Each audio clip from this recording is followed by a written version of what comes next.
What's good? What's good, everybody? Welcome back to another episode of the Urban Platform Speaks.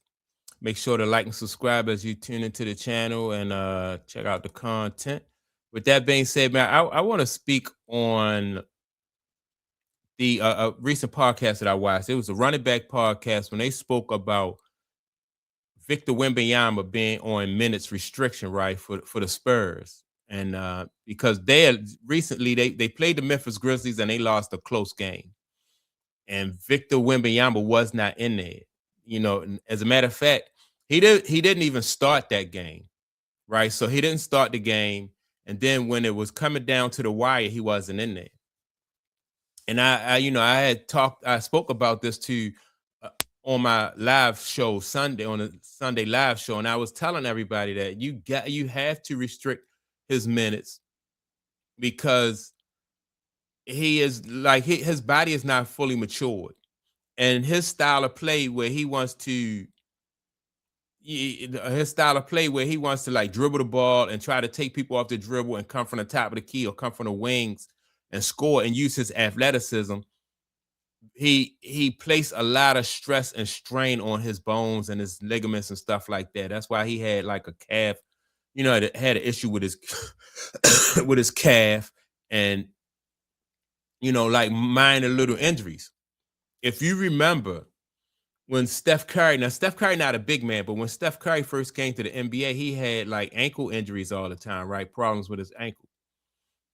And I think that they know now that you have to manage some people, you got to manage them, load manage them and let their body mature and gain strength over the years before you let them go all out and play, and play their style. Unless Victor Wembanyama was willing to change his style of play, that'd be different. Like if he was just going to be basically like a low post back to the back type of ball player like Kareem or somebody like that, then you'll start him and you'll give him a little bit more minutes.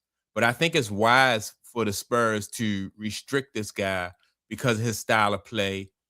And then other big men are going to want to play more physical with him. So just allow his body, bring him along slow, and allow his body to fully mature before before he gets all those minutes like that.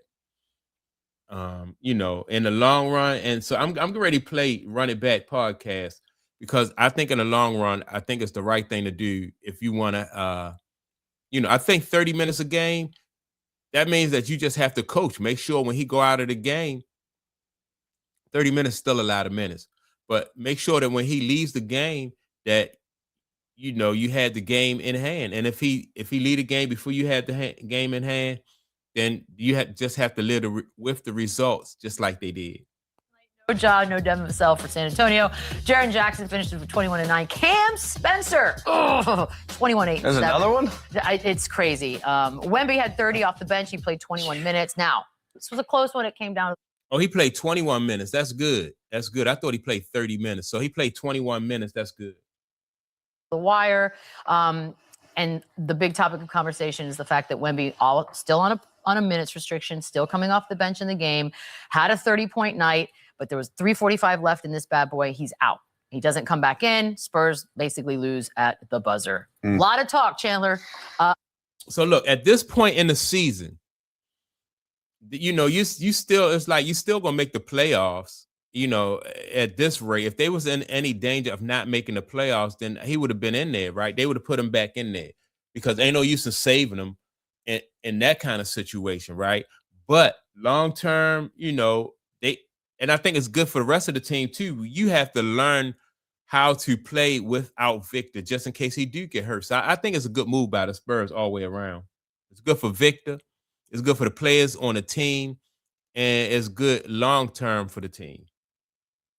About this one and if it's right. So it's right long term, right? It is right to be extremely cautious with this freak of nature franchise player that is arguably going to be one of the greatest players of all time. I get that. towing the line with being aggressive with the minutes and the load management and everything. I totally get it. Now, what hurts is when you have a game like this where they have a chance to win. They most likely do win if they allow him to finish the game. They've already have him coming off the bench to space out his minutes and have him available at the end of the game. Then they messed up the rotations to where he's still not starting in his rotation, his minutes are off, and then they can't even finish the game. So I think they botched that a little bit. And in the first place, being on a minute restriction is horrible. You have no rhythm. You're forcing things you normally wouldn't. You press. It's just not an ideal situation. Now they have him coming off the bench, which I love it. It's innovative. They tried it. As soon as those minutes, I like restricting his minutes. I like him coming off the bench because that makes him a more intelligent player, right? When you come off of the bench, you see what's going on out there on the court. So you know what to do when you get out there. Like if y'all need energy, then you come off the bench with energy. If y'all need more scoring, then you come off there with the scoring mindset. So whatever the team, if the other team is getting a whole bunch of inside shots and layups and stuff like that, he know to clamp down on the defensive end, right? So that I like that for him too, coming off of the bench, especially somebody with his caliber. A player of his caliber who can do everything. I like that. go up. Obviously, he's going to come back in the starting lineup. I just feel like this was a missed opportunity of a winnable game where, no doubt in my mind, they win this game if he just they were finishes up the like game. 10 or 11. No doubt in my mind. So it's out of his hands too. Like it's a shitty situation. Honestly, minute restrictions are the worst, and they're out of the players and coaching staff's hand. This is all from above. It's all trading. Wait, who's making this call? Like the medical director, the ownership, the front office. Like the coach has no say, and the player really has no say. It is it's completely out of his hands. So I'm imagining he's livid, right? Like absolutely. I was gonna say, Boogie, you've dealt with this. I've dealt with it. I had a similar situation when I was coming off my Achilles with the Golden State Warriors. And, you know, it was a really uncomfortable situation for me as well because I was more so of a rhythm guy, and you know, I would spend, you know, maybe the first 2 minutes of a game, you know, just finding my rhythm, getting my. And so, all right, so Boogie said he's a rhythm guy, and that's what I'm saying. If you on the bench and you watching the game, that's why some guys can get the 6th Man of the year award, because you coming off the bench and you see what the team need and you give the team what they need. And this guy, Victor Wembanyama, can come off the bench and you can ask him to do anything. You can ask, like I said, you ask him to play tougher defense, like clamp down on people in the paint. You can ask him to give us scoring. Now we need more scoring because, you know, our offense not running right. So he can do that. A rhythm. And so if you are a rhythm player, which like, and not to say anything bad about Boogie, but if you're a rhythm player, people can disrupt your rhythm, right? But if you are a player who can do everything like this guy Wembanyama can do, you don't need to be in a rhythm. He don't need to be in a rhythm because he's a guy who can do everything. If he's not doing, you know, if he's having an off shooting night, like I said, he's going to play outstanding defense. It's just he can just do everything, so he don't need to get into a rhythm to be successful. He just dominant ball player. And going things of that nature, especially when you're coming off the bench. So it can be uncomfortable. It can be a bit awkward, especially if you are a rhythm guy. And obviously, when it comes to missing time, your rhythm will be off. Right. So just to jump back into the fire and think you'll leave right where you left off, that's not a realistic situation. So it is a frustrating thing. It's also a hard balance to find because obviously you want to go out there, you want to play within the team concept, all of these things, but you also individually want to find your own rhythm so you can be the best version of yourself. So it's a hard balance to find, and it can be, you know, very frustrating at times. But when it comes to this situation, the only thing, obviously, I think this is the right move. This is a project that you want to last for the next 15 years. It isn't just about the right now. So right. So that's what I'm saying. You are allowing Victor Wembanyama, and I like his attitude. He might not be pleased with like restricting his minutes. He might not be pleased with him not starting the game. But if he can make this adjustment now, this is like the kind of stuff that great superstars and players, because they make sacrifices for their team. This is the kind of stuff that they like great basketball players and athletes are made of, whereas though they can still make sacrifices for the team and still find themselves having success. So I like that long term. And the Spurs, I think they're doing the right thing with this guy. You know, All that being said, I do think they're going about it the right way. The only thing I would change differently is to try to manage the minutes to where he can end the game. I thought that was the whole point of him coming off. Yeah, I think that's a good point. I would have loved to see him be at, being at the end of this game to the point where they had a greater chance of winning the game. So that's the only thing I would change differently. But, from a player's perspective, it is a tough thing to deal with. I like that. Yeah. So you do want him to, if you're going to restrict his minutes, right? You want to have him in there because to close out the game. So say you got him on a 20-minute restriction.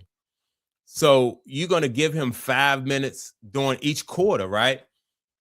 And if he's not going to start the game and you're going to give him 5 minutes in the first quarter and 5 in the second quarter, make it so he's ending every quarter. Like at the end of each quarter, he's in there.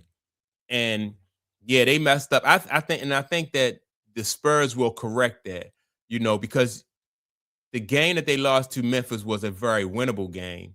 If Wemby was in there, they knew that they had mismanaged his minutes, and they'll get on top of that though. And so yeah, this guy right here he's just killing the league. So he'll be all right. And it's a hard thing to kind of find balance with. I'll tell you this, at least they're just being proactive with him. It's not like a Joel or Zion situation where they've had serious injuries and now they're kind of managing. And maybe they learned from theirs. Exactly. They're looking around saying, I don't ever want to be in this position they are. So they are trying to limit all those, those opportunities to do that, which I get. And again, when you have a rare talent like him, you have to be extremely cautious. But I want to see him play. You know what? I can't think of any criticism that I have for the Spurs, right? And he is with the right organization. If he was with the Sixers, like Joel, or if he was with the Pelicans, like Zion, they might not manage him the same way, and that's why you see Joel always injured, right? Even before he started playing one game for the Spurs, he was doing like plyometric type exercises where they were trying to strengthen his muscles and his ligaments and stuff like that, right? So they always been proactive with that. And now, the Spurs, man, they looking to win some championships with this guy, and so they're going to protect their investment. They're not going to run him like the Sixers did Joel.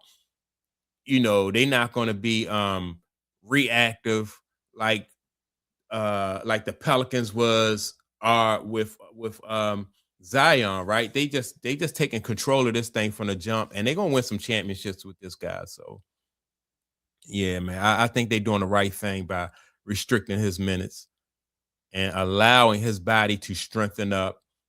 I'm not even sure how this guy didn't play no college ball, so he might not even be 22 years old yet. So yeah, man. And by the time he get to be like about 27, 26, 27, yeah, he'll own the NBA. So that's what's up with that, man. I like the way they managing him. So that's all I got on this. Make sure to like and subscribe to the channel. Also, don't forget to leave a comment, and I'm going to check you all out in the next video. Peace.